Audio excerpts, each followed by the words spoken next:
What's good, guys and girls of YouTube? It is your boy Justin Omoi here with a completely biased, opinionated video. Why I prefer a PC over a laptop. And this is for like music production, mainly music production, but we could talk about video editing, all that jazz. The first computer I had was an old Windows 98 desktop, and then from there I went to a desktop to a laptop, and then from a laptop to another laptop, and then a laptop to a desktop. You know why I went from a laptop back to a desktop? Because the desktop is where it's at. Specifically speaking, let me dust off this thing. My first, well, this is the second laptop I had, second model I guess you could say, the HP Pavilion 1247CL, I think it's a P6, yes. This computer has done me a lot of good things, including the actual use of FL Studio and being able to work with music in the first place. You may be wondering, why did I go from a laptop to a computer? And the answer is simply, the computer is way faster. It's way better than the laptop. That and the fact that the laptop battery kept dying on me, a whole bunch of problems. But this is my reasons why I prefer a PC desktop over a PC laptop. First of all, the most important thing about having a computer when it comes to working with audio is going to be the noise. Noise is something that is very, very critical when it comes to recording. If you have a laptop and it has fans, it's overheating because it is a small little device. It has fans and little holes in the bottom, vents. However, that is not going to stop your computer from going vroom. The reason why it would go from a regular to a vroom is because over time, over the course of time, you use your computer, there is a little liquid-like substance that is called thermal paste inside of your computer. Now, I don't know if you can see this, but this is just a syringe to apply it. It is a silver-looking paste that you put over your CPU processor, and this helps spread and help the CPU stay cooled evenly. Problem with laptops is that you cannot access the CPU that easily. You have to open up the whole computer and, you know, unscrew, like, let's say the keyboard. You gotta unscrew everything, like take out RAM cards, all that crap that's in the way. You have to take it out, and you'll be lucky if you find the CPU in the first place, because that is a havoc. And then when you want to put it back, if you're not experienced or if you don't remember where the hell you did, you're going to end up with like 3 loose screws in your pocket, and you'll be like, yo, where the fuck? I don't even know where it goes, but you know. Speaking of CPU, let's talk about that. Most desktop computers that come through right now is around the 3.0, 3.5 gigahertz range. It's around 3.2 average, I believe. But yes, it goes from 3.2 all the way to 4.0 nowadays, and that is very beautiful. With the laptops, the gigahertz is not that amazing. Most cases of laptops you'll see around in the stores to buy, they're gonna have like 2.0 gigahertz, 2.2 gigahertz. If you're lucky, 2.5 gigahertz. 2.9 gigahertz is probably overkill. Yes, some laptops do have good enough of a use for applications like Fruity Loop Studio or any other music DAW you prefer. However, the CPU is not going to hold more than using your music program and go on the internet at the same time. It's going to give you a whole bunch of bourgeois. Whereas a desktop CPU, they are very, very reliable on you. Especially if you buy, you know, one of the new Intel i7s, you are set for life. By the way, the laptop I have is 2009. The desktop is 2011. That's when I bought it, and I'm sure that's when it came out. That being said, it's 2016, almost 2017 now. And the CPU I got in my PC only has like 2.7 gigahertz, and there's 4 cores.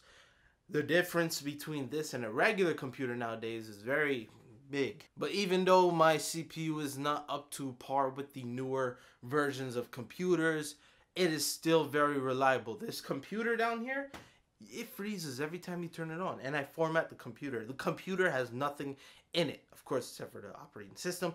But even then, Google, YouTube, you know, YouTube evolved. We got 60 FPS, we got 1080p. This computer is not going to handle that. When it comes to audio, sometimes you may want to use more than 2 VSTs and then ends up bop, bop, bop. Doesn't work. It's slow. It clicks. It lags. A whole bunch of shit. Now let's say you want to update the CPU later along the lines. I could update the CPU in my desktop. Actually, I could get a 6-core, 2.9 gigahertz, I think, or 3.13, I think 2.9. But the thing about it is this computer's that old. I don't think doing that right now is necessary.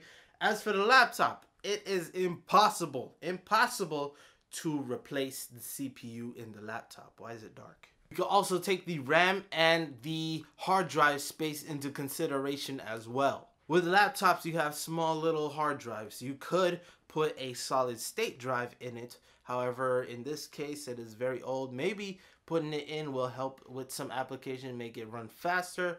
Maybe I'll try that one day. I don't think I'll try it. I don't know. We'll see. With the laptop, you have around 2 sticks for RAM, and they're small like this.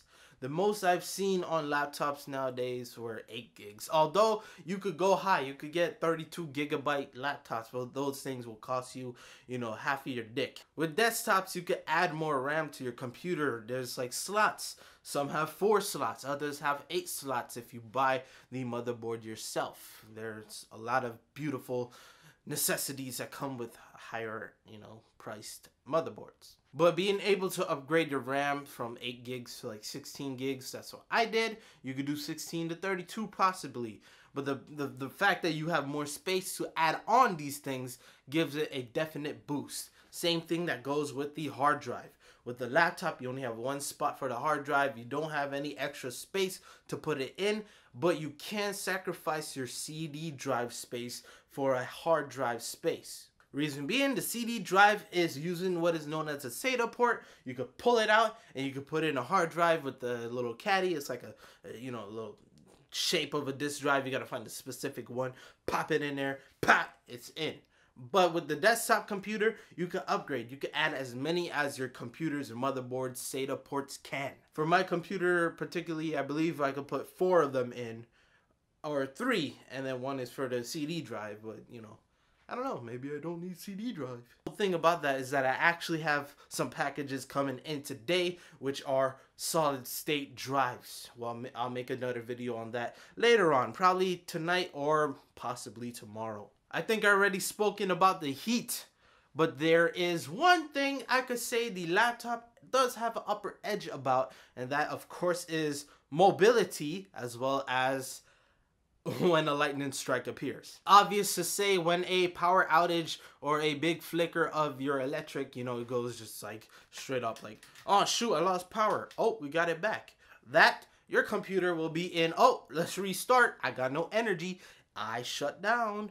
But your laptop will be like, oh, we can run on the battery, because the laptop has a battery. Now this could be easily fixed over if you buy a power bank, which is around $40. So if you do get a flicker of a light, you get that quick, you have a storage amount of electricity you could use. You could save your computer, put it into sleep mode, or shut down if you rather prefer having a, safe computer, shut it down.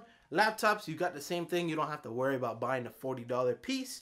But that's the only one good side about it. Of course, I did say mobility as well, and that's a given because it's a laptop. It's meant to be on your lap, not on your desk, like a desktop. I guess the only other advantage is that it comes with a screen attached to it. I don't know. Yeah. Oh, let's speak about graphics card. Well, actually, it's just the same thing. You could add graphics card into your desktop PC, which will help performance with video editing, as well as Photoshop. It can help you video export with audio.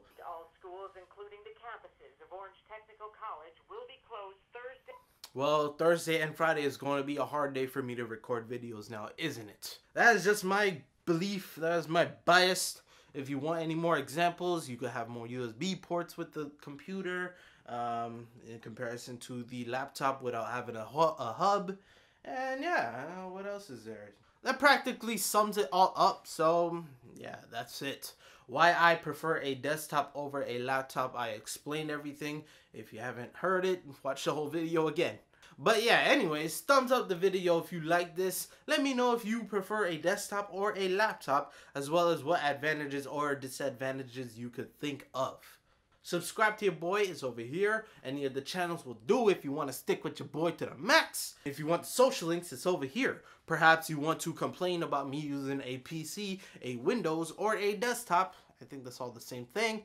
And in that case, you could do so, and I'll just, Snapchat you and then comment how stupid you are. Like, subscribe, and with all that being said, peace.